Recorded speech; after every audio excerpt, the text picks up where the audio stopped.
I've really felt this, it's not necessarily a burden, but I've felt this sort of self-imposed pressure that, honestly, we're not saving lives. It's pretty meaningless shit, these shoes. So why do I even care about it? And why have I somehow made a business out of it? I feel it's my duty to sort of make it interesting. For us, authenticity in our history and knowledge of shoes is really important. We see the books that I've written and the research that we've done where we get things right, it becomes the established, like that is the foundation of the knowledge. And that's, I guess, the legacy that I want Sneaker Freak to leave behind, is that we got it right.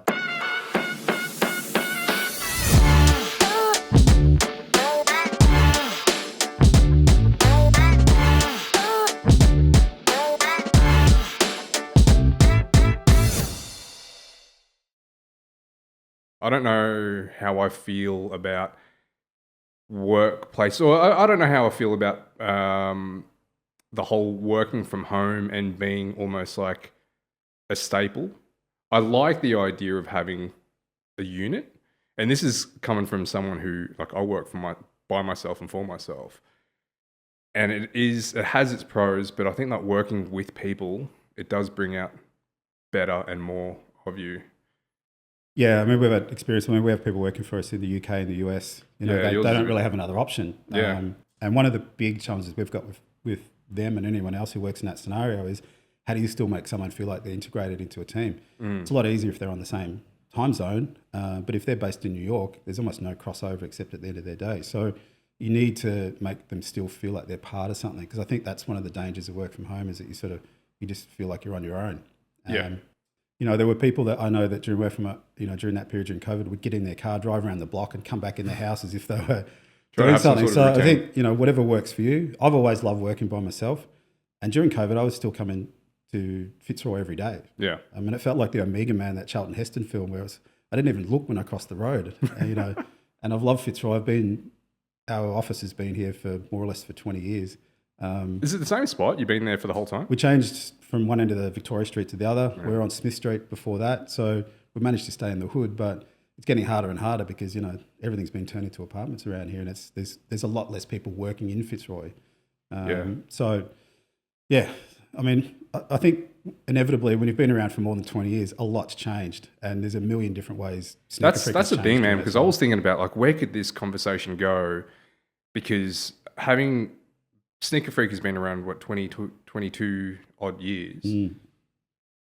What you have seen, what you've experienced, it will just be, it doesn't feel like I can just say, tell me how things have changed, because it's just like, well, how have they not, right? Like, there's just been so much. It's like the whole world's changed, I suppose. I mean, we just funny things happen that make you kind of think about, how long you've been doing something. We just had our first employee that wasn't born when I started. I didn't realize until I was looking at his thing. I was filling in his employment details and went, oh, holy shit. He wasn't even one when we started, So yeah, it's funny. Like for that person who's working in our social team, I guess the sneaker thing's been in their life since they were sort of conscious, maybe, I don't know, what's the earliest you might become aware of it, 10 or 12. It's probably, that's how it was for me. But for when you're a bit older, you've got a different perspective. As a Gen X, I remember life before mobile phones. Mm-hmm. I remember life before social media. For my daughter, who's 13, it's just in her life constantly. She doesn't know any different. So it's a totally different viewpoint. And in the sneaker world, that sense of nostalgia between the difference between a 20-year-old and a 50-year-old is just colossal. I do wonder about that, because the shoes that are staples within the sneaker culture, something like, the Air Force Ones or the Jordans, the Jordan range, they have a particular, they have a place within the whole sneaker community. They're so iconic, but the way that they'll resonate with someone like yourself is going to be far different from, the kids that are being born into it now. Like, who is Jordan to them? I think, when that Jordan meme came out, the crying Jordan, for a lot of people, that would be Jordan. Right, like he's just that meme. So I wonder how iconic, or not so much how iconic, but how the nostalgia resonates with this younger generation. I think it's different. I still have bundles of photos that I printed out, before, and then now I've got 5 phones that I won't throw away because I've still got stuff stored on them. So you know, when I wrote the book Sold Out, which is about all the ads, that was really my chance to create that archive. So there's 900 different sneaker ads that I got from Runner's World and Sports Illustrated and anywhere I could get them from. And it took me about 15 years to collect them all. But it made me think about the way we all archive our own memories. And when they're all digital, you know, it's so fleeting. All it takes is a unpaid bill for your Apple storage or whatever it is, you know, and that stuff can disappear really quickly, or your phone dies or whatever it is. But, you know, if you've still got the old printout. So I took all my old phones in and had them all printed out, and I've just put them there. But those magazines were such an instructive part of me learning about shoes and also seeing the ad and geeking out on it, you know, as was watching video clips and trying to figure out what was on Miss Elliott's feet or whoever it was. All of those sort of pop culture references all get sort of filtered down in what becomes your knowledge. But those ads in particular, I think, you know, that's what created the persona of Andre Agassi. You know, hit the ball as loud as you can, rock and roll tennis, all those things. Like sometimes made me wonder, do I remember the shoe or do I remember the ad? And Nike's work with Wyden and Kennedy is still amazing. And it's sort of, you know, they don't make those press ads anymore. And I don't know when the last time Nike had a TV ad or a free-to-air television ad. So that's a good point. Whereas this, you know, it's all just become, as you said, memes or social content that sort of blows up for 3 days. You know, when Nike was doing the Colin Kaepernick stuff, you know, there was some big moments they've had around sort of single issues, but they're not really investing in their athletes, creating these sort of alter egos for them the way they used to. LeBron is sort of the king. You know, there's a few remnants of that kind of old style marketing from Nike, but it's missing. And I can't help but sort of yearn for it or grieve for it a little bit because I love that aspect of the industry. That's a good point. That the athletes that we have these days, that there are those that are in the tip of the iceberg, but then the ones that are just below that tier, below the LeBrons, they're not really getting that same sort of prestige that they used to get. Like with, you know, when you say Agassi, around that time, Nike there was a bunch of, even just tennis. It wasn't even just Agassi. You know, there was a whole gang of the tennis players from, you know, I think Sampras would have been part of that crew. He was hard to market. You know, he just wasn't the most sort of charismatic character. But even, you know, if you look at Lendl, who was an Adidas athlete, you know, he was sort of the cold, hard robot sort of look, you know. So even you can have the counterbalance to someone like Agassi. I mean, you had Vilas, you had all the Playboys. I think in professional sport now, it's such a serious business that flair gets knocked out of players. We see that with Kyrgios, you know, he's as frustrating as he is. I think he stands out because people are yearning for something reasonably real. Even in the AFL, you know, how Ginnivan gets everyone stirred up is pretty amazing. It just shows you what a bit of flair. And I think that the UFC and even the NBA are so much better at harnessing those personalities for sports. I think there's something about the Australian complex personality that we don't like people that are lares. You know, we don't want anyone to, we kind of say we want excitement, but when someone does something unexpected, they kind of get their head kicked. They do. We're very quick at chopping people down. Yeah, we are. I think Kyrgios is an interesting example because he seems to have matured. I don't want to use the word matured, but it probably is a bit of a maturation in his approach to the sport. There used to be a lot of friction with his relationship with the sport and with the press and the media, but he's almost just embraced that role and has grown with it and has kind of just leaned into it without creating that pushback anymore, you know. And I guess that just comes with age. But him being closely, you know, being a Nike athlete, but also having his interests outside of tennis really gives Nike the opportunity to kind of like, you know, diversify some of the way that they market at tennis as well.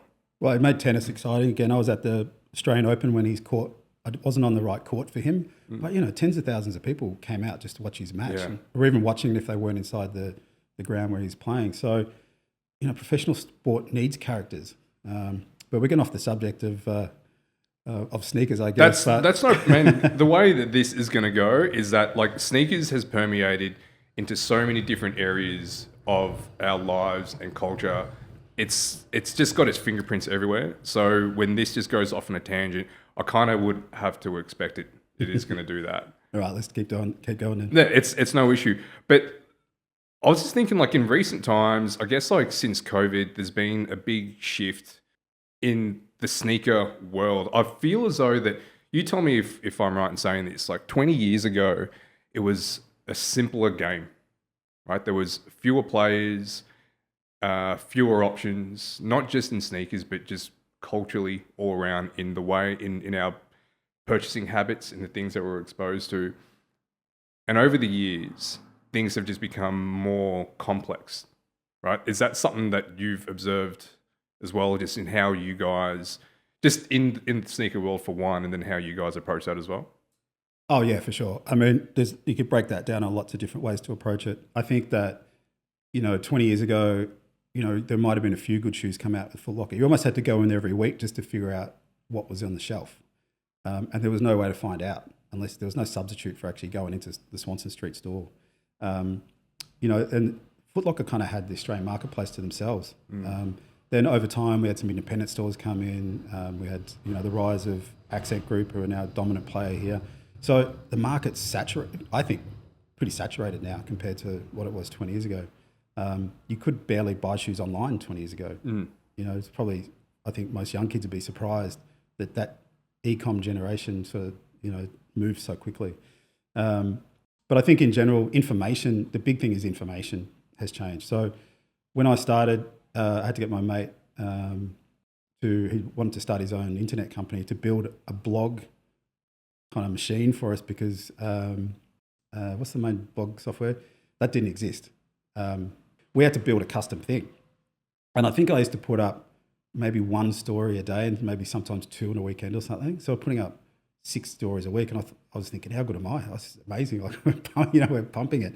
But there was no social media to stimulate it. There was no Facebook, Snapchat, TikTok, all those things. So the website was the focus for information. So you would come back and, a big part of that first version of Sneaker Freaker website was the forum, which was a bulletin board where everybody could get on there. And, a lot of people have come to work for us since who started as 12-year-olds or 14-year-olds and very tentatively started posting up their first things. So it was a pretty brutal place to be. If you got things wrong, you found out about it pretty quickly. And the older heads would sort of moderate it. I mean, it caused me a lot of dramas because when the brands found out that, their consumers, hard-edged consumers, the people who love the brand the most but also love ripping it, were saying stuff. Dude, I find that about the sneaker culture. They're sticklers, absolute sticklers. Like there's a highly opinionated, very driven and obsessive kind of clientele. And that forum, it directly led to someone like Mark Gale at Saintside probably starting his business. He wrote an amazing eulogy for the forum about how much it meant to him. And there's times like that when you kind of get obsessed with what you're doing and trying to make your business a success. And it's really kind of interesting to hear how what Sneaker Freaker was influenced somebody else. Or, I can think of a few people that came to work for us, and said, well, I was on the forum for 6 years and I never knew who everybody's name was. So sometimes I'd meet them. I think there was an assumption because they'd all meet up and there was sort of became a community in Melbourne and in Sydney and everywhere else. And of course that bulletin board software just stopped being developed, and now Reddit's probably one of the few left in the world. Nike Talk is still there. That predated us, but that was such a big part about getting people in and sort of educating them and absorbing information. Even if it's just like, one of the biggest threads was when Nike had the store just down the road here on Smith Street. Someone would get on there with the hot tip. A whole lot of dunks have just gone in there, and everyone would just get down there straight away and just rinse the place. So, and that, I guess, just once everything was on Facebook and everything, it just sort of took the attention away from that, and it just, died a natural death, sad as it was. I wonder, with that in mind, whether or not, how much consideration you've given to you personally, but Sneaker Freaker as a unit, how much consideration you've given to that almost being a gatekeeper for sneaker culture here in Australia, but also globally. Because it's one of those things where there are people, I believe that we all contribute to our community in one way or another. We all shift it and influence it. But there's very few people that have as much influence as you and Sneaker Freaker, not just as influencers, but also as gatekeepers as well. Have you given that any thought? Well, I'm not sure. I mean, it depends what you mean by the definition of sort of gatekeeper. I feel like that means you're sort of controlling it and sort of preventing either people leaving or coming in. And I never felt like that with Sneaker Freaker. Like there were people in any subculture that don't want the scene to grow. I love it how it is. And there's been a million examples. Skateboard is one of the best. It's boom and bust. I can't tell you exactly what the dates are. I've probably written about it in previous times, but there are times when vert's huge, and then it's times when street takes over. And we sort of seem to be in the middle of that at the moment. But with sneakers, like I always wanted more people to be into it. I didn't want to keep it as this sort of niche. It's a niche thing, but we're getting 1 million people on our website every month. So, it just exploded. When I started, I think it was seen as a bit of a novelty, even within the brands. I got called a Melda Marcos so many times. It's funny how that 60 Minutes interview, like people still remember that woman's shoe collection. Yeah. But and that's one of the biggest changes, I guess, is it went from being this thing of, like, I was slightly embarrassed about how many shoes I had. And I remember a friend of mine, she's looking in my closet, she somehow saw in my closet and she's like, man, you got a lot of shoes. Like, you got a problem or something? Like it was not, oh, yeah, that's fucking cool. It was more like, hang on, you've spent way too much money. You've been a bit kind of, but fashion will do that to people. It's absurd the amount of money that we all spend on stuff. And then I think that slowly started to change. And even when I started in 2002, the brands were a bit like, I don't know that they thought that it was going to turn into anything. I don't know if I was totally convinced either, but how do we sort of work together? And I think the way I really saw Sneaker Freaker was probably a bit differently to how most people think about it. I saw it almost as a trade union for kids who like sneakers. I was sort of representing them. It was really an extension of me. And if the brands did some bullshit, then I would call them out on it. They don't always appreciate the honesty. And I think as you commercially become a bit more sensitive to, the needs of a business, you have to soften things a little bit. I've probably learned that I think that's kind of what I mean as a gatekeeper, like, because you're in a position where you can call out companies on their bullshit and the brands and let them know what it is that the consumers think about it. You have this platform, or Sneaker Freaker has this platform that can act as a gatekeeper, because if it's something that is not appreciated by the community, then they're going to know about it. And it's almost like there's only so much content that you guys can put out. Mind you put out a lot of content, so you cover just about as good as everything to do with sneakers. But if you were to then, you have control over that. And if you were to decide to not promote this particular sneaker, it could be just for the lack of resources that, we got this slot that we're just going to speak about this as opposed to that. That is in a way having the keys to what the community has access to, and that's a powerful thing. That's a powerful thing that you guys have. Yeah, I think we've earned that right after being around for a long time. We're just doing a lot of work at the moment on the tone of voice, for example, on how we talk about things. There's so many different layers of it.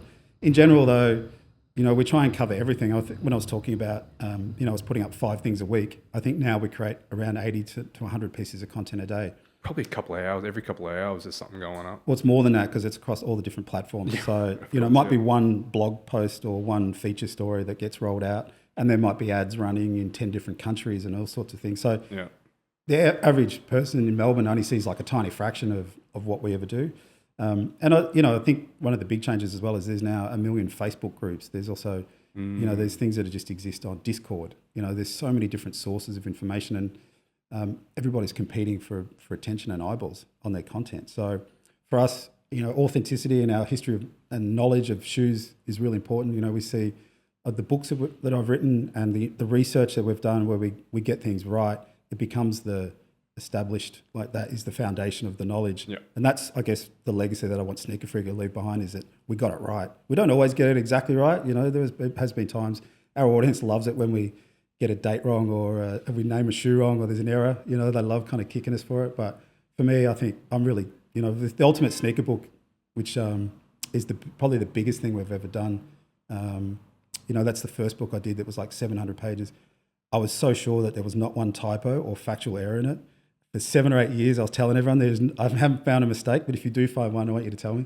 I just did an update on that book recently and I found a typo. It wasn't a huge one. And no one called you out on it before? Well, it's just one little mistake. Out of 280,000 words, I think one mistake's okay. But it kind of burst my own bubble a little bit. I was like, okay, I can't say that anymore. You're a fraud. Yeah, I messed up. So that's the one thing about, when you're publishing online, you can go and change it anytime you want. But in a book, it has to be right. You know, I'm getting very obsessive about not just typos, grammar, punctuation, but the factual side of it as well, because there's a lot of misinformation out there.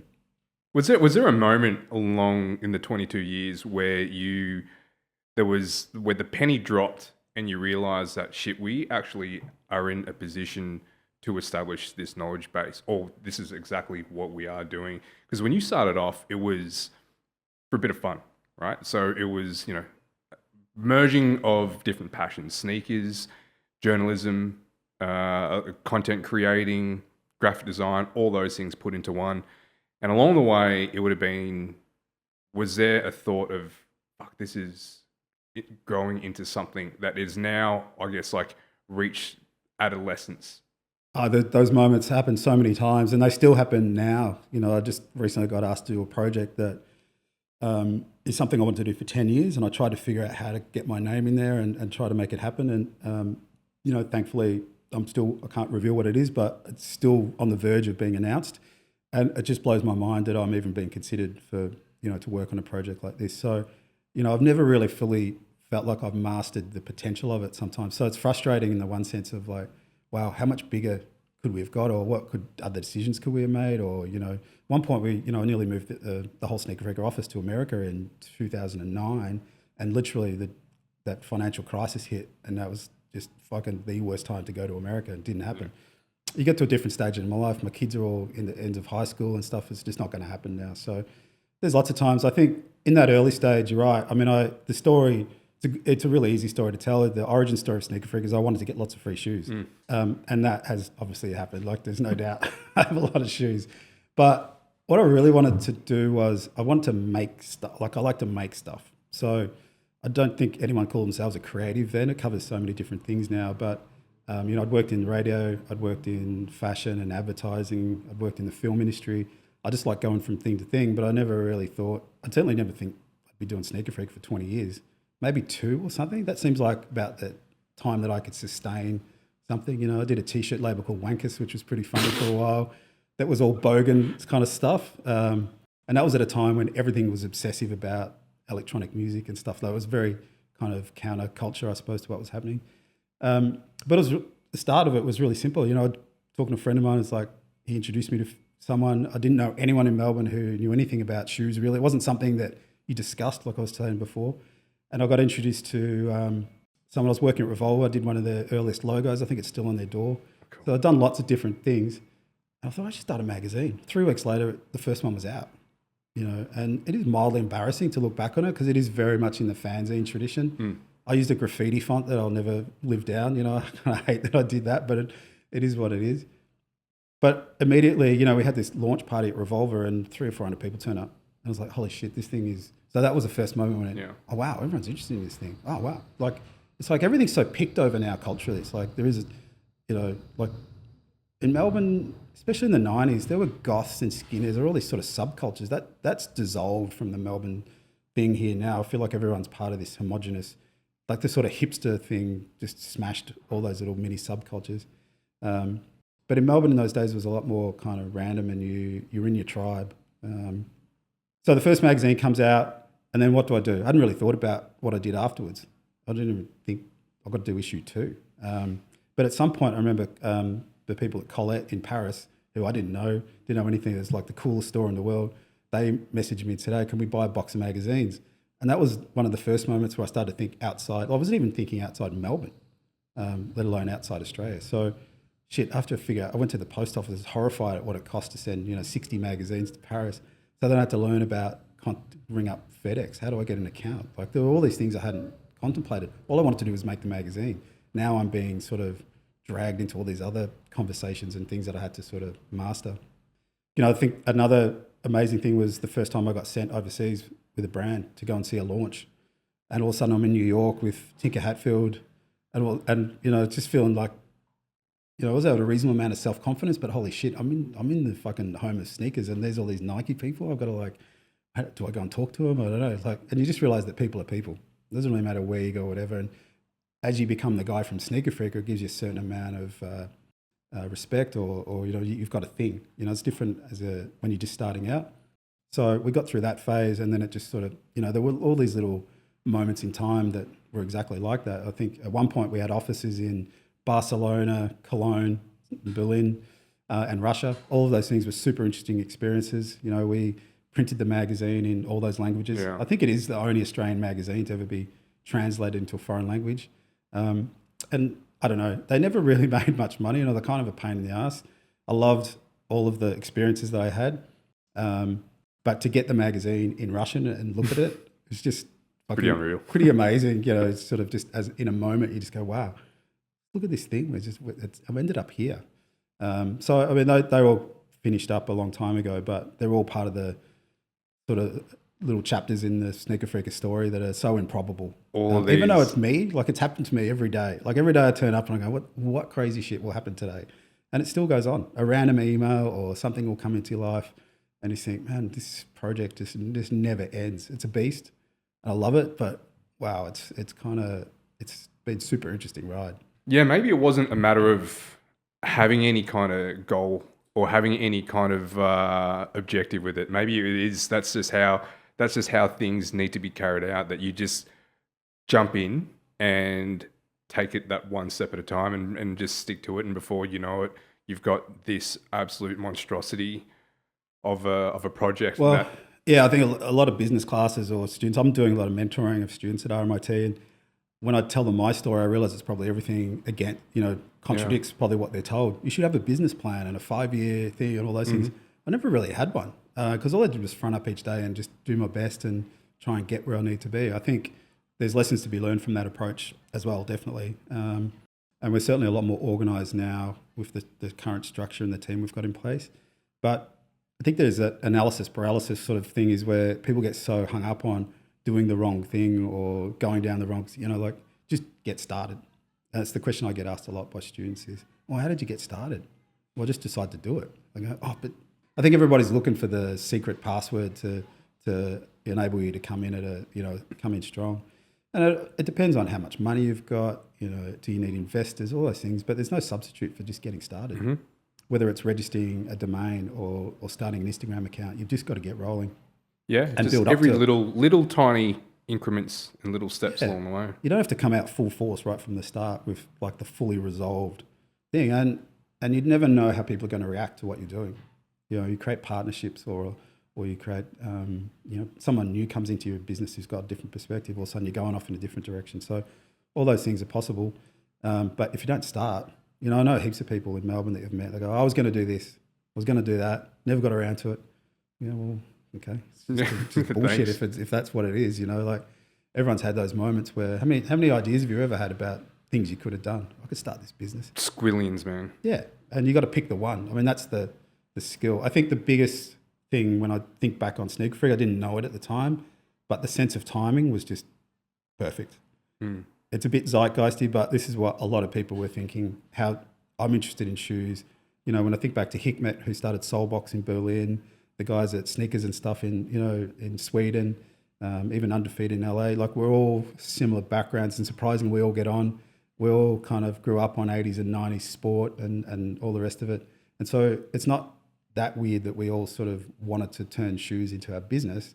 Some of them worked at Foot Locker. For me, I wanted to start a magazine because it's the sort of skill set that I had. But that is the birth of it.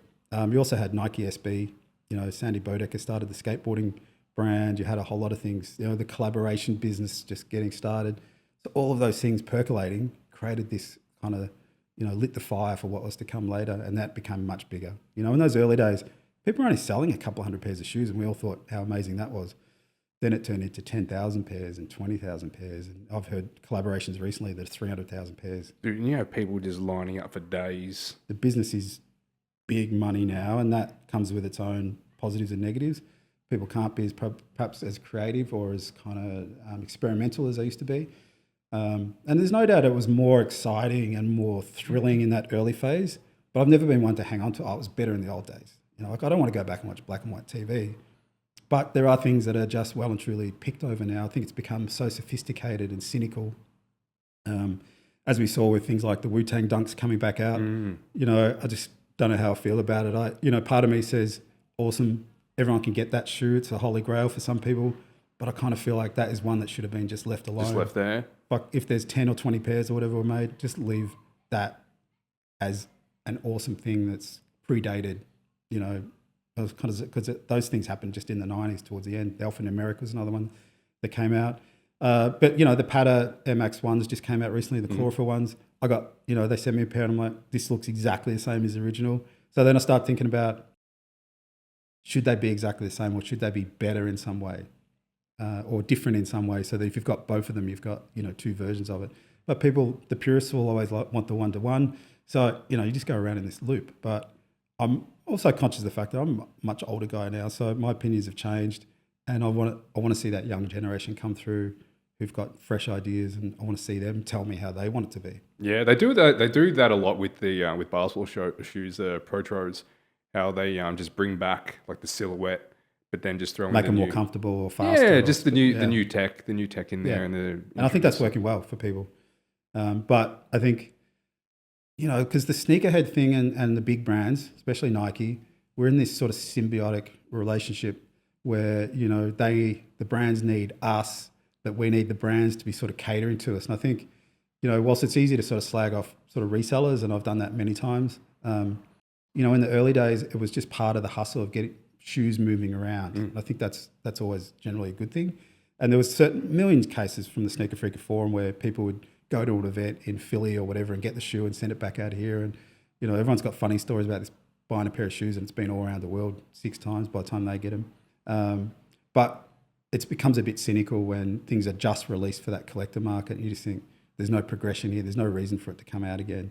It just feels like a cash in. Just a cash grab. And that, I think, damages the vitality of that balance between the brands and the kids and the stores and everything. It's just a tough one, It's man. a kind of a lazy thing. And I think, yeah, sometimes brands, they just need a little injection, and it's easy to go out and grab something that's a guaranteed hit. But when it doesn't work, everyone panics. There's pros and cons to every move that they're going to make, right? Like, so you're going to try to attract this particular market, but by doing that, you're going to be offending this segment of it. And with Nike, I wanted to ask you, what's your take on Elliot Hill's return to Nike? Well, it's certainly been well received by everyone in the industry. I think something had to change. You know, you sort of feel sad for anyone who's lost their job. It's been fashionable to kick John Donahue, you know, when he's down over a long period of time. The fact is, Nike never made more money than they ever did under his watch, I'm pretty sure.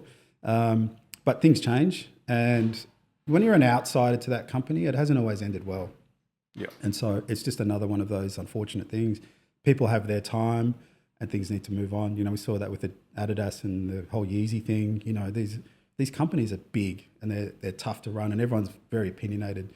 And there's been a lot of articles just really piling on Nike in the last 12 months. They made some decisions that were good, as always. They made some poor decisions and they got kicked for it. But I think we are seeing a different Nike in 2024, different than I've seen in the past, where it's not quite got the stranglehold on kids' attentions the way it used to be. And I think that's probably the most dangerous thing for the brand. The Air Force One will come back. The Jordan One will have its time. They just held on too long for some of those shoes. And Nike never got stale. You know, in my 20 years, they always had the next big thing. They need a shoe, bizarrely, like the Rossi Run, as simple and as kind of nuts as that thing was, such a anti-sport sort of shoe, that kind of ignited the market. They couldn't make them quick enough. You know, when the Sakai Waffle came out, pretty weird looking shoe, they made that the coolest thing. So they can do it. I think they just need to get back to being the creative company that they are. Just kind of pushing the boundaries of what we... Yeah, I think I think they've lost the knack of being able to make something a hit.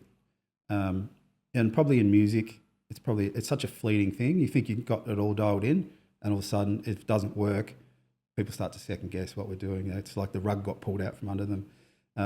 You know, there's been so many times, you know, even when we're back and research the history of Air Max, for example, you know, Nike was not traveling well in that late 80s period. And, you know, Tinker tells that story. He's on the plane, he's got the shoe, and Mark Parker's there. They would have been young guys at the time. And he's like, fuck, this better work, you know, basically. And it's, you know, you still forget that Nike is still based on people working together as a team. You know, you think of it as this sort of this super smart blob, you know, that just makes decisions and whatever. But it's a lot of individual people, and they all argue and have different opinions about. And they had moments where it was like, fuck, this better work, and then it did.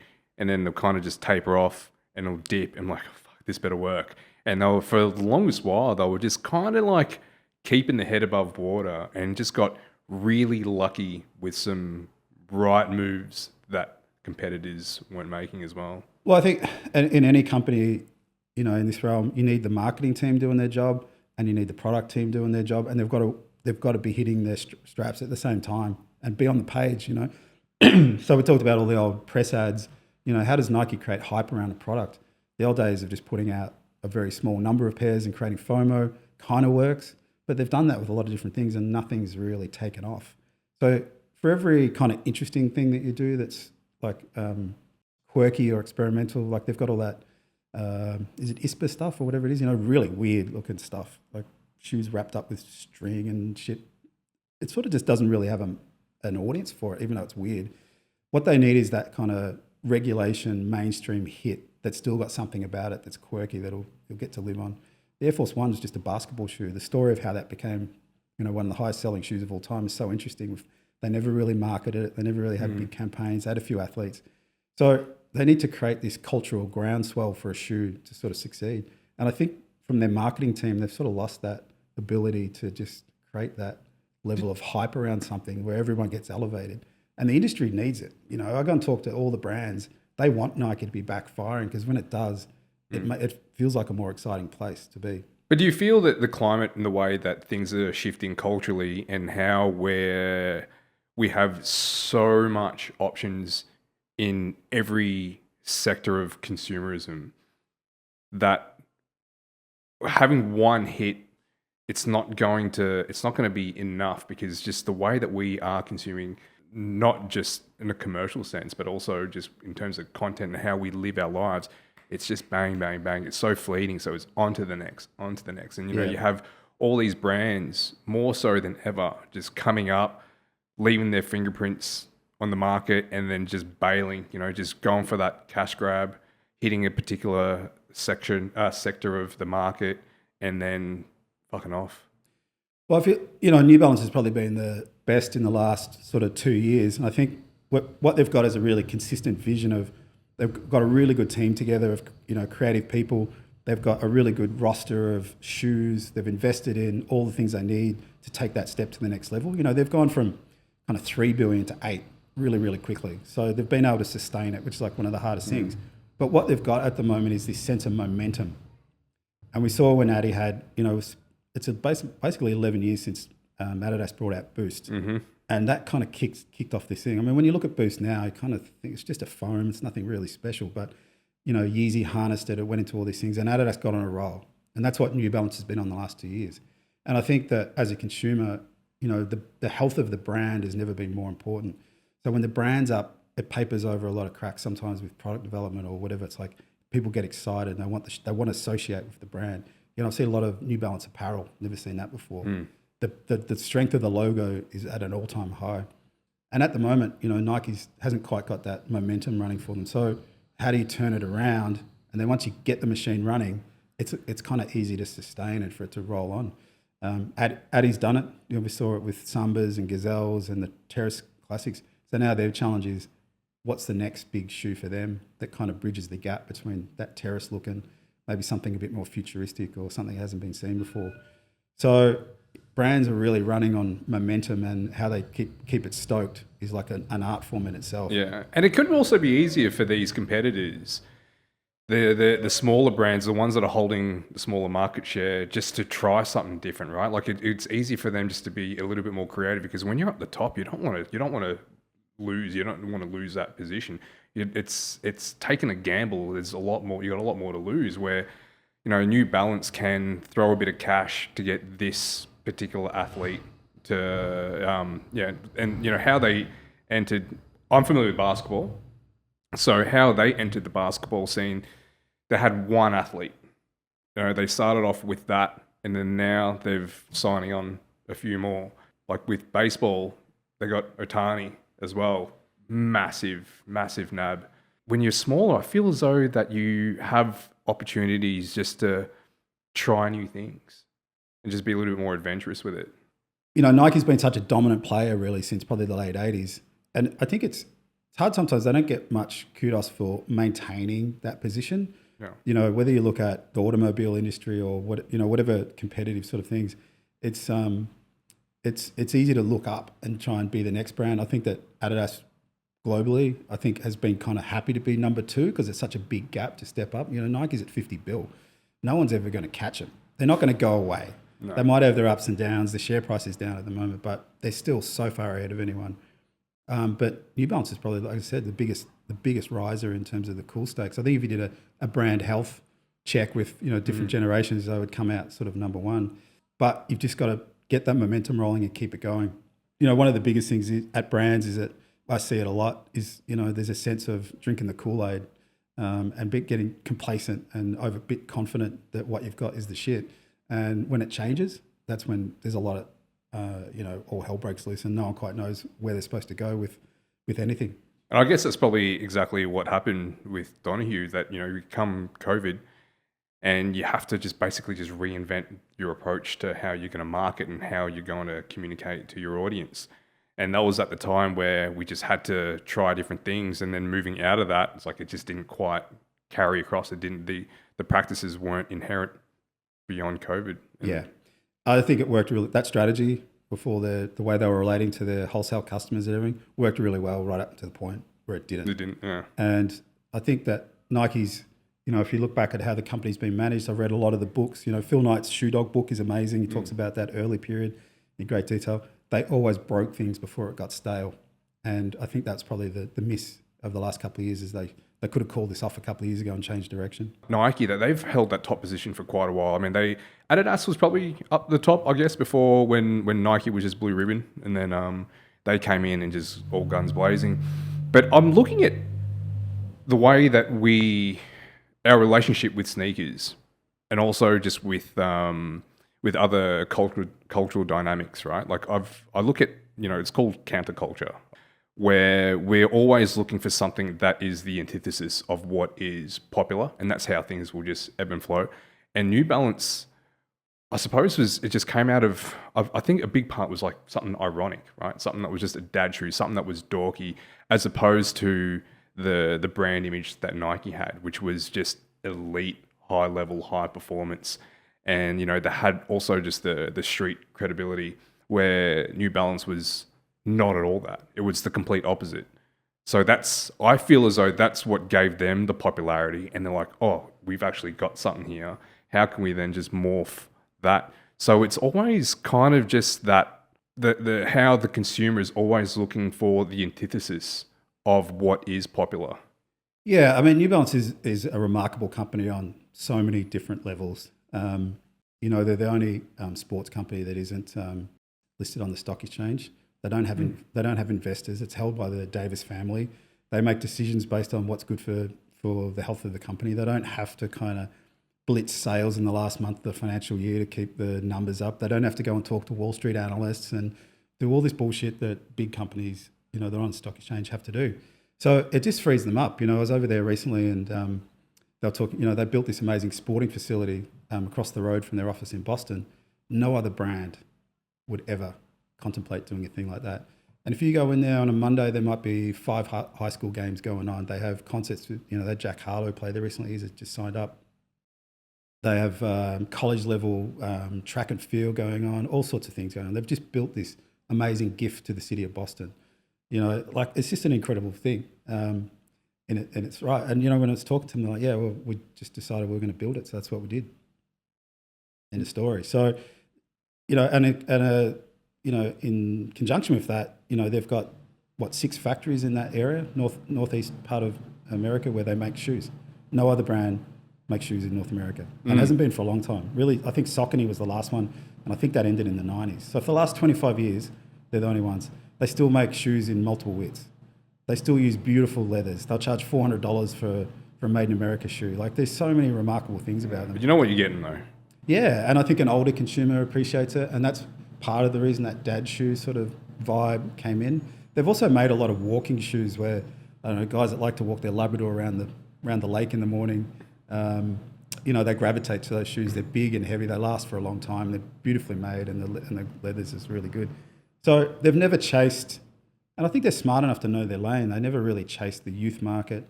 But over what has happened in the last 3 years, maybe 5, is that they've sort of modernised their approach. They've got really great affiliations with Teddy Santis, Joe Freshgoods, a whole lot of creative guys, and it's just given them this connection to a different level of consumer that they never had before. Actually, Action Bronson's another one. Coco Graf is the tennis player. So they've done some really astute sports signings. But there was a long period there where they had this thing called endorsed by no one, where they didn't want to pay any athletes, which is an interesting period in their history. And I think they realised that you still need to be part of a team, and the sports guys are part of that. But Teddy and all these streetwear guys are sort of another part. So it's given them like a strong squad and a good foundation of people that are out there making stuff happen for them. I have a lot of respect for New Balance. I think you're right. They haven't. I think a lot of brands over the journey have sort of looked at Nike and tried to emulate what they do in basketball and other things, and it never usually works out because it's such a unique. You've got to create your own vision of what you want as a brand. And just be honest and realistic about the situation. Interestingly, though, New Balance, their first basketball signing was with a player who would be like the Pete Sampras equivalent as well. Not a highly marketable player whatsoever. It's very hard to get more than a couple of words out of him, and spent the first a bunch of years injured as well. But somehow they managed to weather that storm and signed on a bunch more guys. How sneakers and the growth of it, and you even look at how our lifestyles, and this is what I was alluding to earlier on. Sneakers has a pocket in every area, in every demographic as well. You look at our lifestyles, and since COVID, even our hunger for wanting to be more. Just to be more outdoors, and just taking better care of ourselves. Yeah, there's a lot of things that happened during COVID. I think the slides and the comf sort of shoes blowing up. Crocs, man. Crocs is probably like the best example of that. And if you told me 10 years ago that we'd be working with Crocs at Sneaker Freak, I probably would have been surprised, to put it mildly.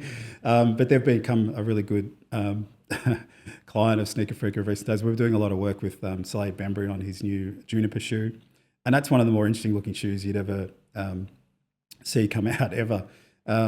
But I think that, forgetting about all of those things with Crocs, what's interesting about the brand is that it just has this sense of fun and possibility, and it's not bound by anything. Certainly not trying to pretend they're sport. They've just created this this fun personality that I can think. And when you go back and look at some of the shoes they've done, the Chinatown Market, which is wrapped in AstroTurf, Beams made these leather jacket Crocs. There's a lot of really crazy shit they did. The Balenciaga stuff with the heel. Yeah. And I think it kind of dovetails in with what Mischief have done with the Jesus and the Satan shoes and all the other amazing projects they've done. The Big Yellow Boot was a collaboration between the two brands. I think that meme end of the sneaker industry kind of owes a debt to Crocs in a way. I don't think anyone else in the industry thinks that, but they just brought a sense of fun to things. And I think the average sneakerhead kind of doesn't hate Crocs like the way they used to. It was deeply uncool. I mean, it was a smash hit. Started in, I think, 2002, same as Sneaker Freaker. Blew up, went crazy, crashed. Had all these issues, and now they've sort of got it back. And I kind of respect when you see a brand have that boom and bust thing, and someone brings it back, and they actually kind of make it cool again. Like that was another one of those brands that I think that came out of being ironic as well, because it's forever it has always just been uncool. Whatever uncool means, it was Crocs. Yeah, Crocs would be absolutely the silhouette of uncool. And today, it's sort of, I know it's a younger audience perhaps, but people still see the joy in that brand. But you're right, the outdoors thing's been huge for like the last 5 years. And it probably predates COVID a little bit. But I think that, Saleh Bembry is another great example where he made hiking, it's part of all his marketing for every project he's ever done. He likes getting out, hiking the trails around LA. And that's whether it's the colorways or the kind of the apparel influences. He's often built, think back to that first New Balance shoe he did. He built all this handmade, incredible apparel that would have sold like crazy if it actually became commercially available. But he brought a sense of fun to it as well. It's no surprise he's ended up at Crocs. Color combinations that were unique. Like he's one of the youngest. He's the youngest star of the sneaker world, because we're still honestly relying on Hiroshi, and you know, it was amazing to see Nike come back with something with Nego recently. It was a bit unexpected. Like, you know, that's the older end of the market. We need some younger creative kids coming through that have got something really amazing to say, and Bembry's the best of them. That's kind of why I wonder about Elliot Hill. He is so well versed with Nike, just the brand in itself. He gets it, right? Like even you just look at the dude and he looks like a Nike CEO. If without even knowing that, you just look at him like that's a Nike CEO.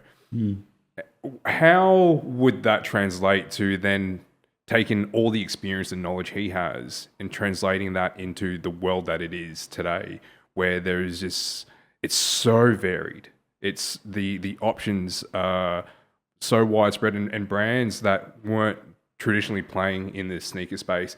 It's almost like that they got a sniff of it, right? Like a drop of blood in a shark-infested waters. That there was Nike. They saw a chink in Nike's armor and like, we're going for it now. This is our opportunity, and it feels as though that's what's happening.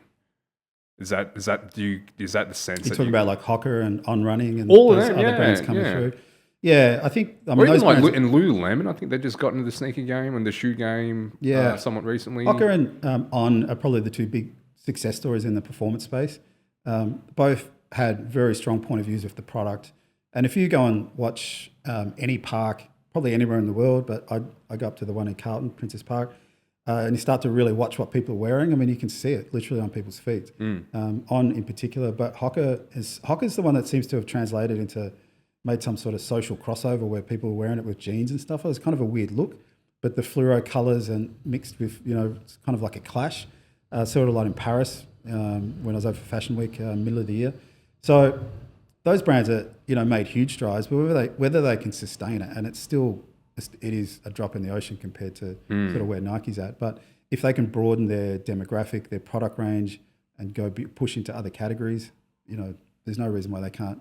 Whether succeed. maybe by like accidental, but like a brand like Hoka, I think that they've managed to nab a good part of the older market, because I know that like my mother-in-law and her husband, and actually a whole bunch of people in that age group, the 65 plus, you know, that they will be wearing Hokas because I guess for a big part, it's accessible, it's on the shelves.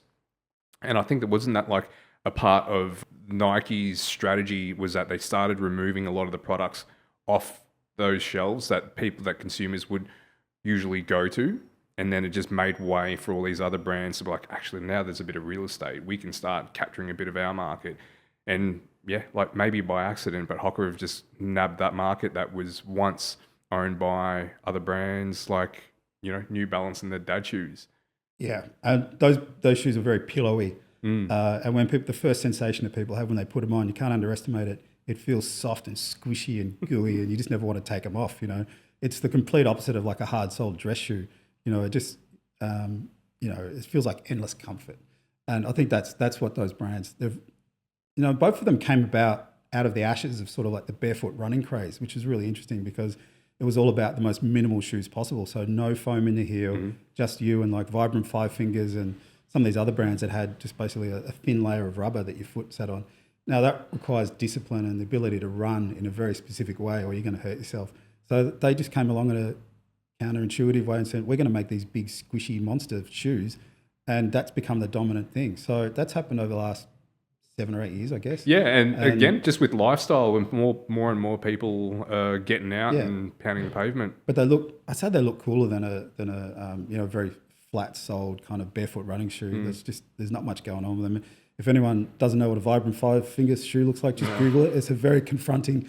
You're making a statement. You're making a statement with those shoes. It's a very confronting look, and if you've ever seen people wear them socially, it's kind of. If you ever want to wear a pair of shoes to get a comment from someone, they'd be in the top 10 for sure. Admit it, I wear the Vivo barefoots. I walk around in those most days. I run a good bit, and I'll be in nice plushy shoes when I'm running. But when I'm not, when I'm just getting around, I'm trying to implement that discipline of like, you know, working out my feet. Well, if you talk to guys that do running, and they're talking about the shoes with the carbon shanks in the soles and everything, you know, it can cut a couple of seconds, a kilometre off your marathon time. So whether it's 10 seconds, 40 times removed from your you're going to end up with a crazy PB, and that's what people are saying. So that's always an attractive sales pitch at the thing.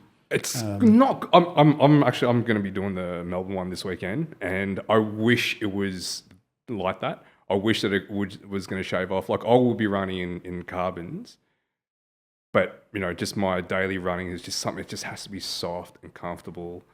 But most people are just using them for the race, aren't they? They're not necessarily training in them and stuff. Yeah. Yeah, just for a race day. Yeah. But I think what do they say? Like a couple of seconds off. And I feel as though a lot of that is going to come down to marketing as well. Like, you get a good product and you put it on the feet of an elite athlete. And then all of a sudden, like, if it's good enough for them, it's good enough for me.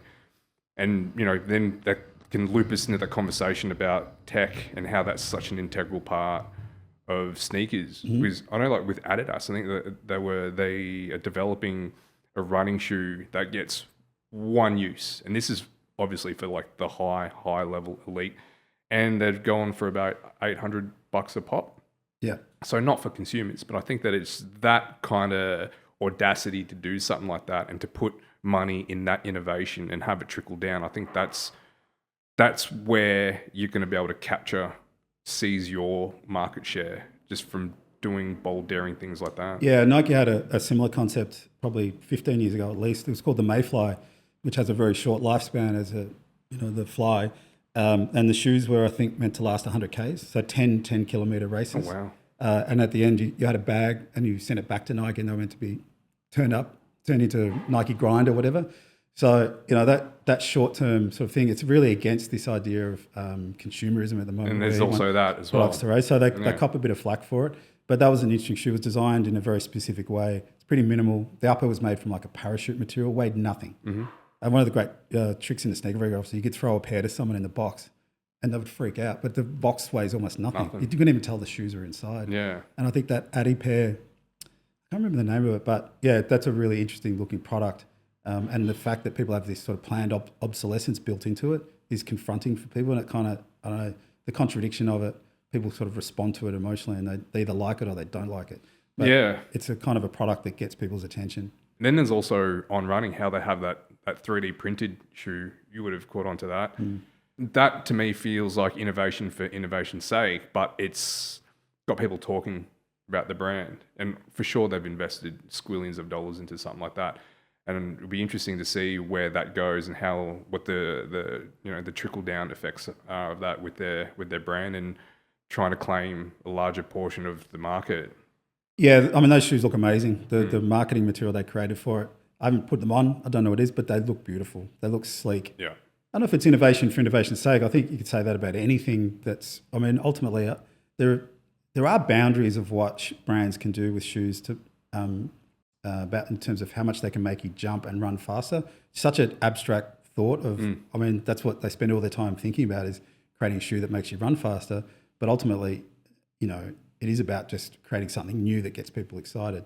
Those crazy carbon fiber shoes with the mega heel heights, they're pretty hard to wear socially. So there's not much crossover going to happen. It'll be interesting to see how they age in 10 years' time. The new Puma one is super abstract. It's got this kind of floppy piece in the front of the shoe and, it's almost like a work of art rather than a sneaker. But they need to keep just creating new things. So anything that's new, I'm excited about. But it has been 11 years since Boost. Boost, yeah. PrimeNet is coming up for 10 years, I think, as well, not far off it. So, I don't know that we'll ever see Reebok Pump again, Nike Air, which is really the foundation of the company when you think about all the products that feature Air.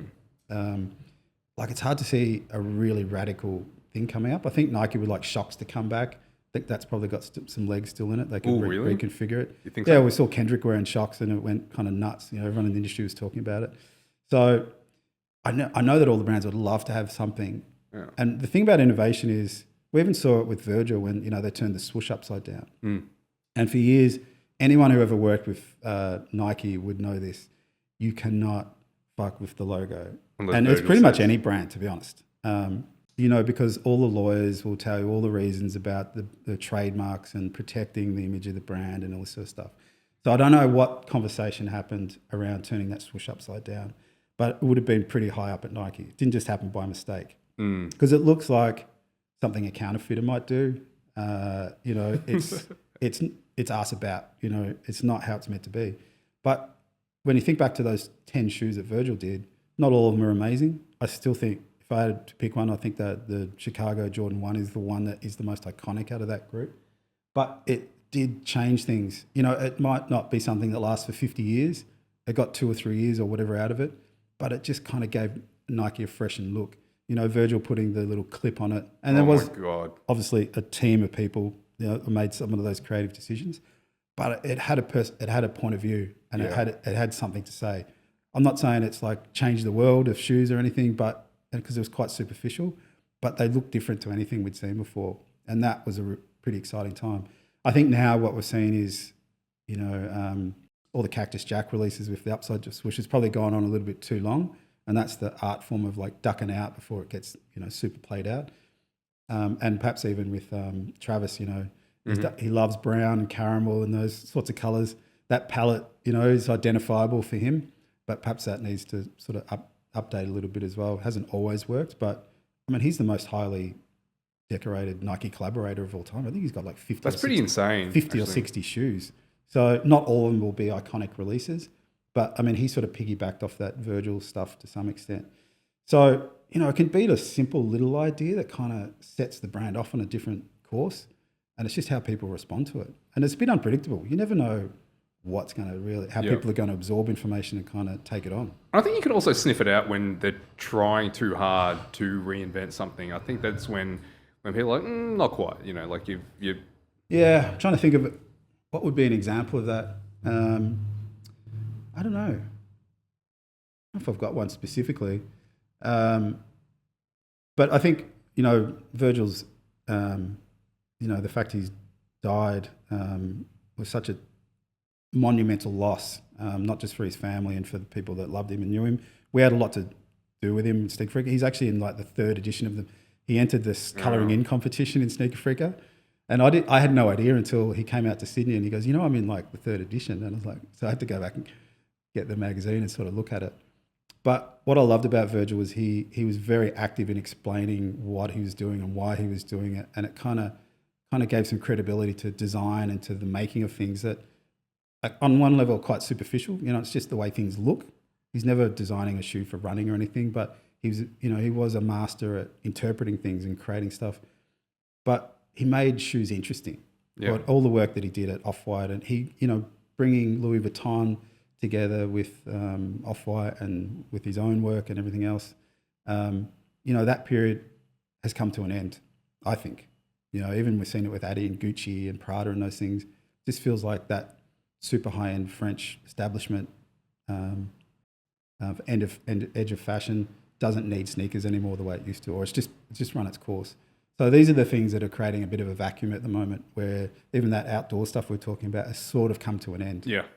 Salomon is still kicking. It's not that, but it's just that using those outdoor influences, color combinations and materials and creating backpacks and all that sort of stuff. I know it just feels a bit like it's done. Things, they will just ebb and flow. They will just, it's like almost like a revolving door, trying to strike an iron when it's hot, and then it'll be a fleeting moment, and you just got to make sure that you're able to just capture the next thing before it becomes hot. But with just tying back to the Nike and the running and innovation, I had a thought that took me to when you had the sold out the collection of the ads. There was a Nike shoe they released going back, I want to say probably about 7 or 8 years ago, that was banned from competition for whatever reason it was. I think probably the stack height was a little bit too high. And they had the edgy ad was don't ban us, beat us. And that's kind of the essence of what Nike was all about.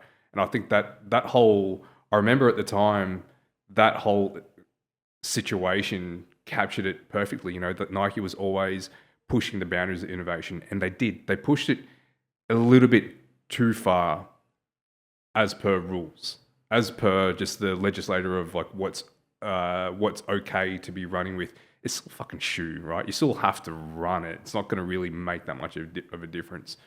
But then it always came back to the attitude is that do better, up us. right? Like just if you, instead of trying to bring us down a peg, lift your game. Well, I'd go back even further to the mid-'80s is the classic one with the colourway being banned by the NBA. And the Jordan ones. created all this amazing... And just pay the fines, yeah. Yeah, well, they paid the fines. They kind of loved the controversy. I don't know if any other brands would have probably taken things in that direction. So it's a credit to all the people that were there at that time, but it created some of those amazing ads where they really capitalised on it and they made the NBA look foolish. I think since then, the NBA sort of harnessed that rebellious sort of spirit and they sort of got it. You know, the players are a lot more flamboyant and they're a lot more opinionated. There seems to be a lot of fighting going on in the NBA at the moment. And I don't know, people seem to just love the spectacle of it. I think UFC is really good at it as well, like building up those kind of rivalries between people and letting things just be a bit more out of control. Not always in a good way in the UFC. But yeah, Nike's always loved to live on the edge. I think what their greatest gift is that they've always looked like the rebel and the outsider, even though they've been such a dominant player, that they've kept that mentality of the, you know, when you think about Andre Agassi wouldn't go to Wimbledon because he didn't want to wear, you know, ostensibly because he didn't want to wear white because he's just too outrageous and he only fluoro and his acid wash denim. So I think he is the kind of classic athlete for Nike. Yeah. McEnroe was the other one. McEnroe never really had probably, I mean, the Mac Attack's just come back, but his product line wasn't as evolved with that, probably because he was a bit older when he was at his peak. But there's some really great ads in Sold Out where they use McEnroe's spirit, you know, his kind of fuck you attitude, New York attitude that he had. He was another perfect athlete for the brand as well. Actually, Agassi came up at the perfect time because that whole aesthetic that he has, I mean, like they just re-released his sneaker, but the whole 80s, 90s fluorescent outrageous look, you could push that and just take that so far. And I feel as though that, you know, there was that resurgence, but didn't really go as far as it could have. It's hard as a grown man to be still wearing, you know, spandex kind of shorts and acid wash denim. Like it's a particular look, but I don't think there was anything cooler. Where I grew up in the suburbs, that was such a remote possibility that I'd even see it on a shelf. But it still didn't mean I'd go down to the sports store in Lilydale where I grew up and just try and check out what was in there. I mean, Nike was not super available in that 80s period in Melbourne. I mean, sure there were spots, maybe MSD, there were a few stores.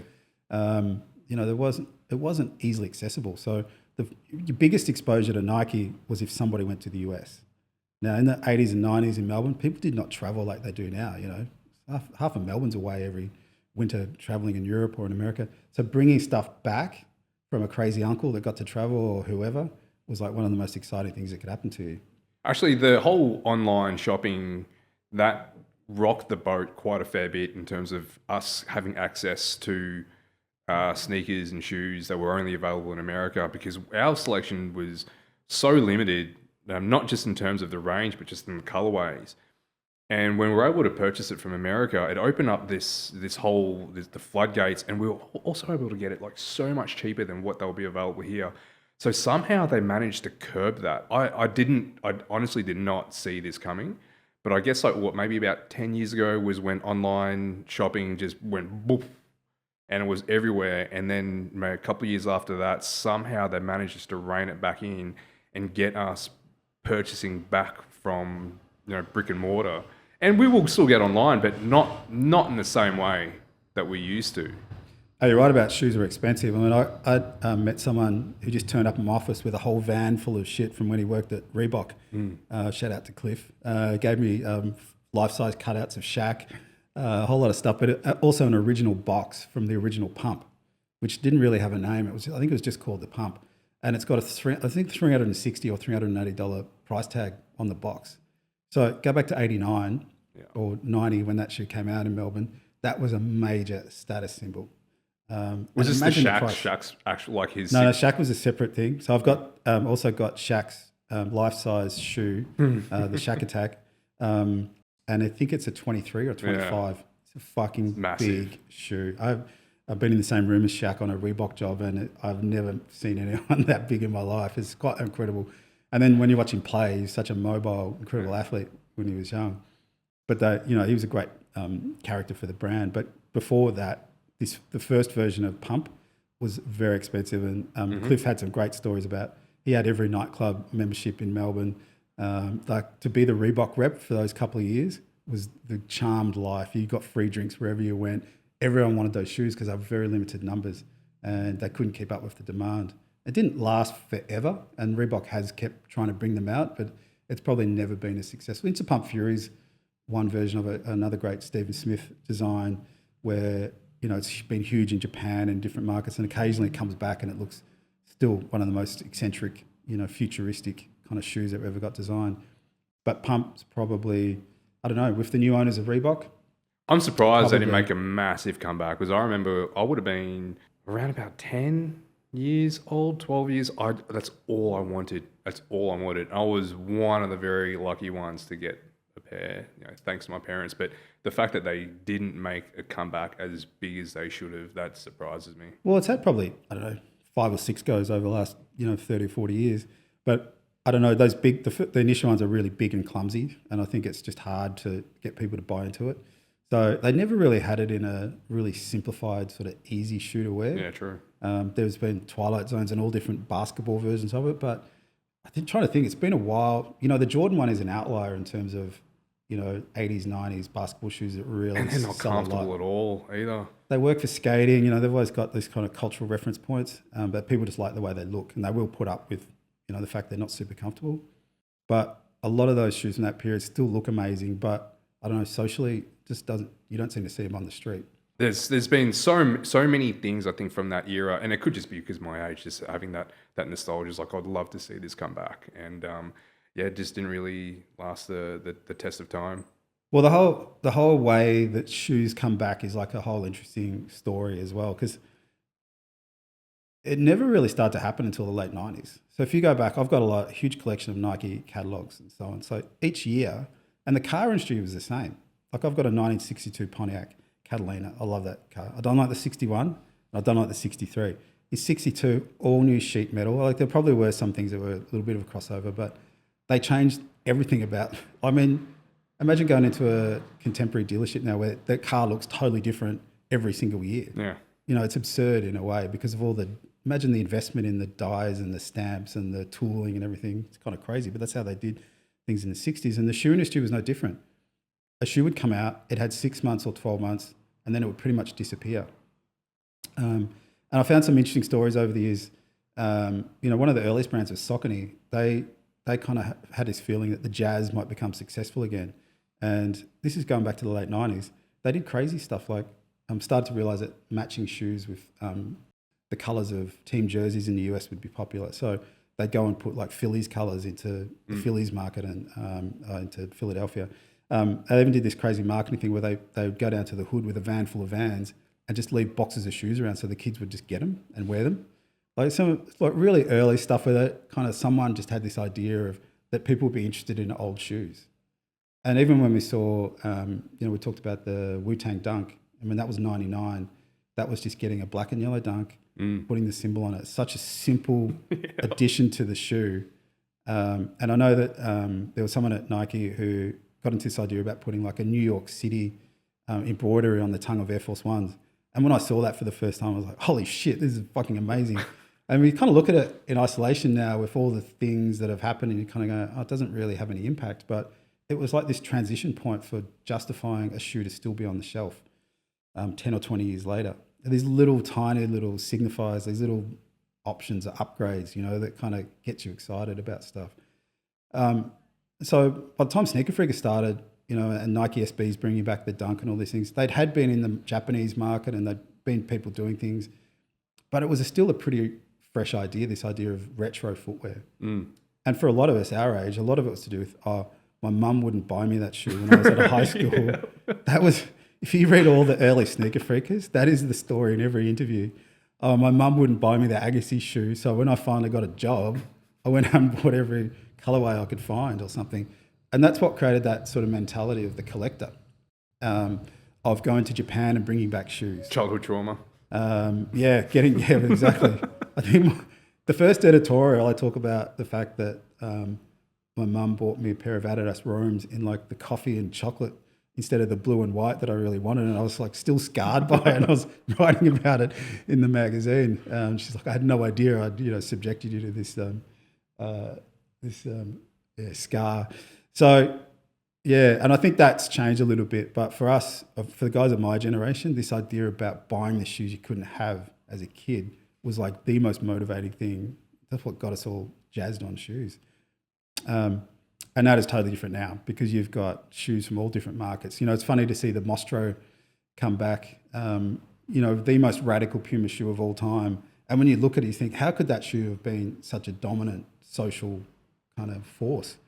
Holy shit. In Melbourne in the 2010s, that shoe sold its head off. Like, Yeah, Puma and people were was wearing big it time with back then. these enormous Subi jeans that were $400 with like real messy gel in there and stuff. And, you know, it was a suburban success. It wasn't just like, oh, the cool dudes in Paran were wearing it or something. It went right through the suburbs. And I know they've tried a couple of times to bring it back, and this year it's had its best reception. So they're doing things with A$AP Rocky and Rihanna and things, and it's finally kind of found a market again. But, you know, it's funny when a shoe's super experimental, the way it looks.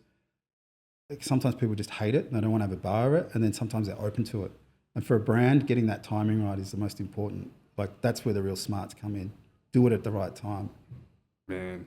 So you are currently working on a project that is low key. When can we expect to get a whisper of what this is?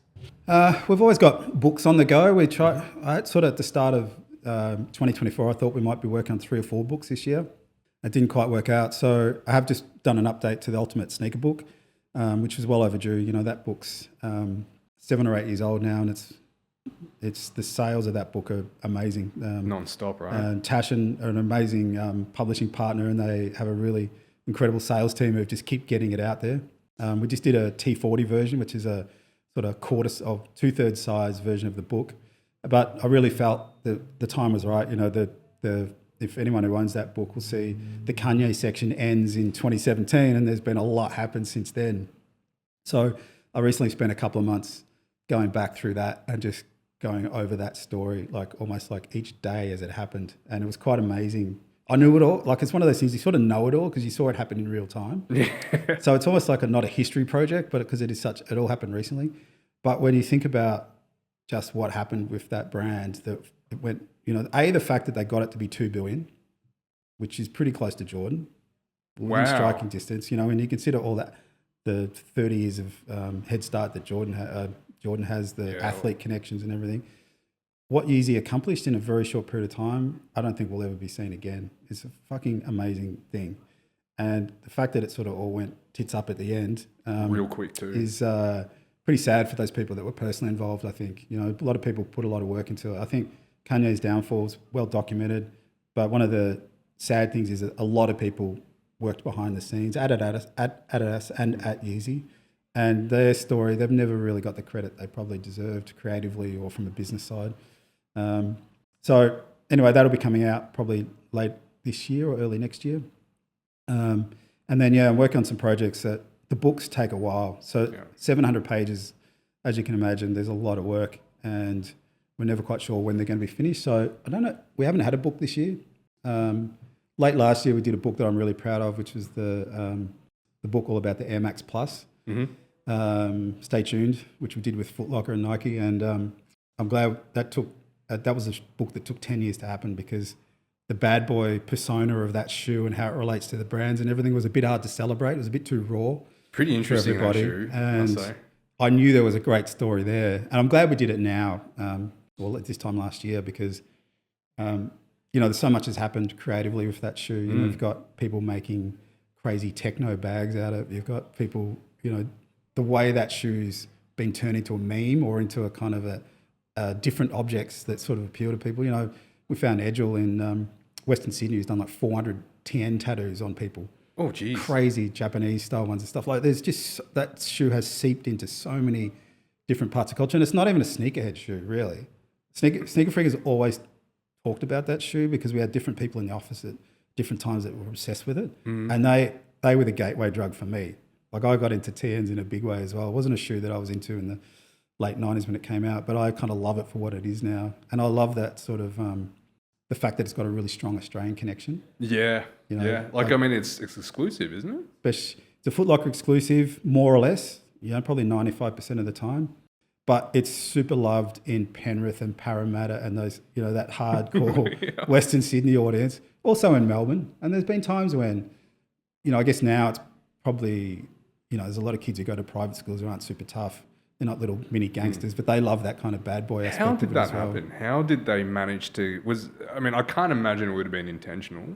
I think it feels almost accidental. But how do you think it happened that they just managed to just nab this very particular subculture of Australia and I think the best thing that Foot Locker and Nike did is they just left it alone. They didn't try and force it, and it just took on a life of its own.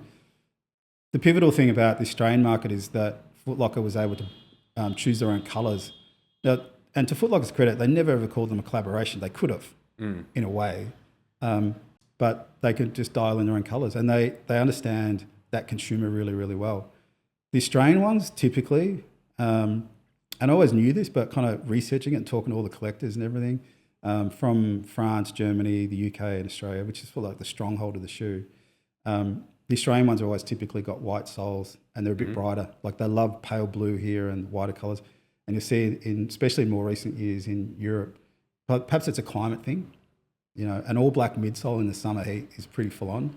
So in Europe, they like that more battle truck looking shoe sort of thing where it's a lot of black soles. And I can imagine the all black one with the orange flames. That one seems to be pretty iconic, as well as like the white, all white with the blue flames as well. Yeah, there's a lot of classic shoes. They just brought out the Sunsets again recently.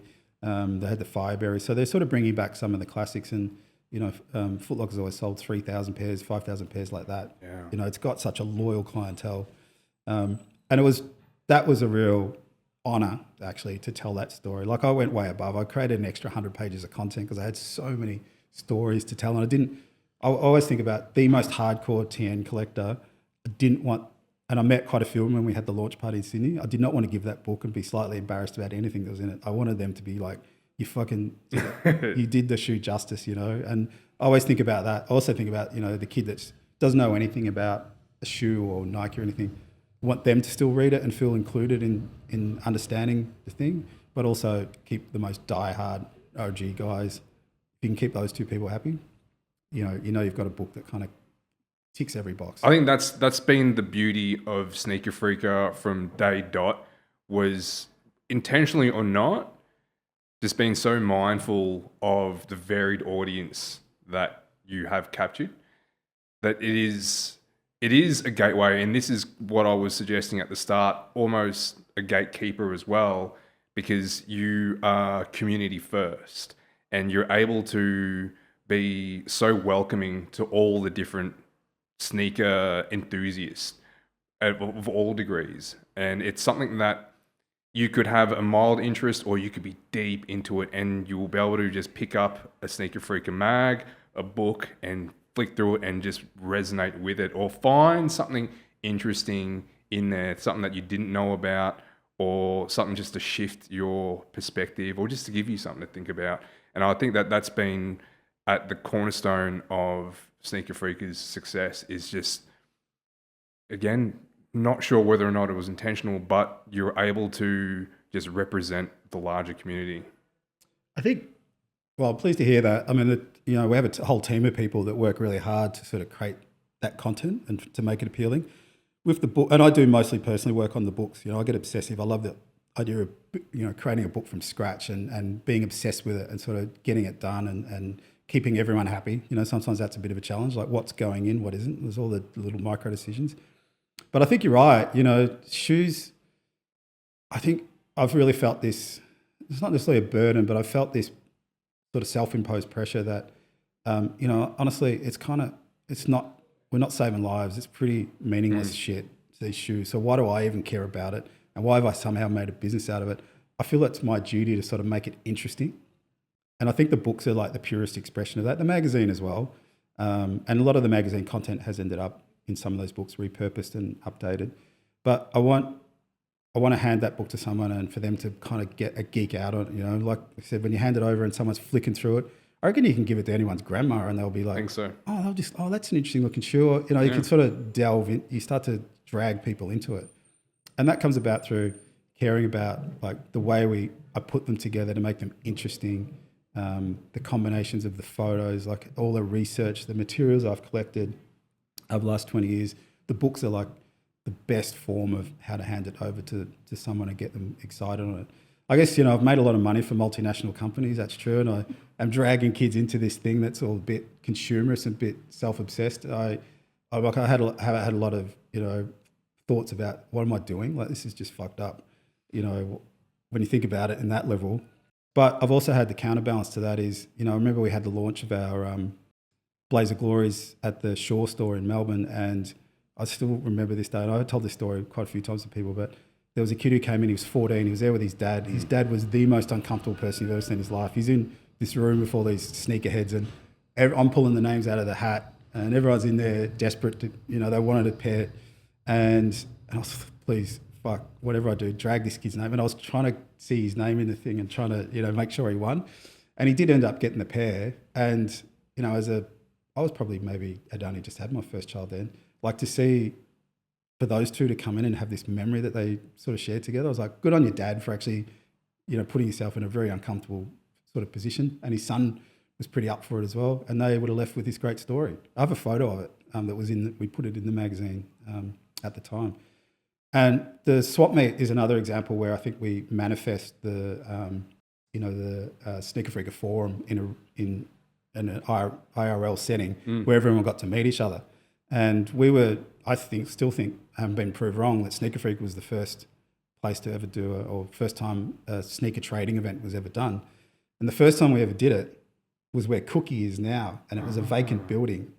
And somehow we got in there because I think we knew the guy who bought the building.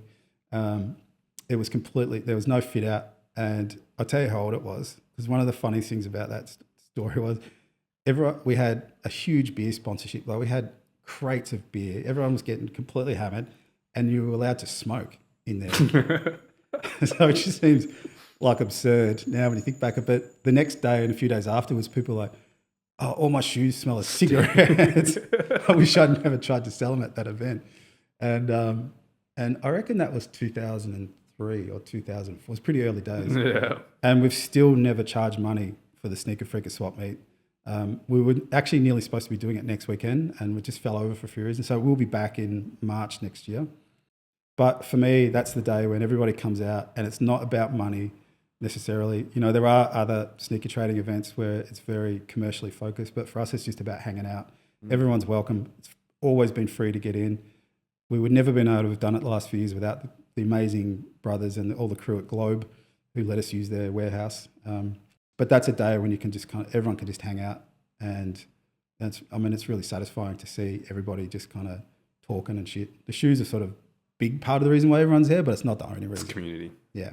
Mate, I want to thank you so much for this conversation. I don't know whether or not you have realised, but I'm sure that you would have been told many times before how you've inspired not just the people within the community that you're in, but also the broader community. Like, I would look at you as someone who has shown how you should conduct yourself when you are creating something, the values that you hold. And when you spoke earlier on about how you mentor these new business kids, telling them about your experiences, that's the lessons that you have shared is what I hold on to as well, about just having a crack and to not forecast too much. And a big part of this, everything that I'm doing here, is just to throw caution in the wind and just to do something that you are passionate about and what you love, and to have an opportunity to sit across from you, man, and to have, you know, to learn from you, not just in the moment that we shared here, but also just listening to and reading all the stuff that you've previously done.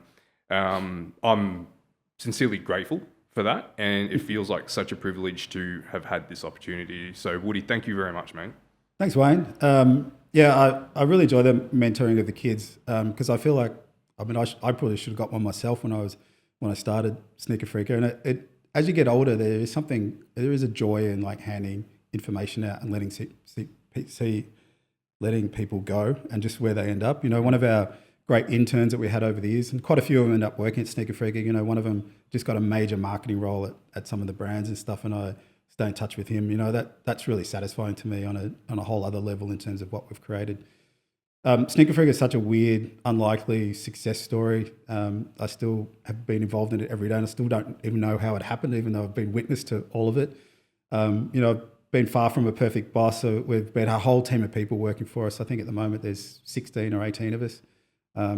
You know, and we've still got many stories to tell. You know, there's still a lot of things that I'm really in a hurry to get done.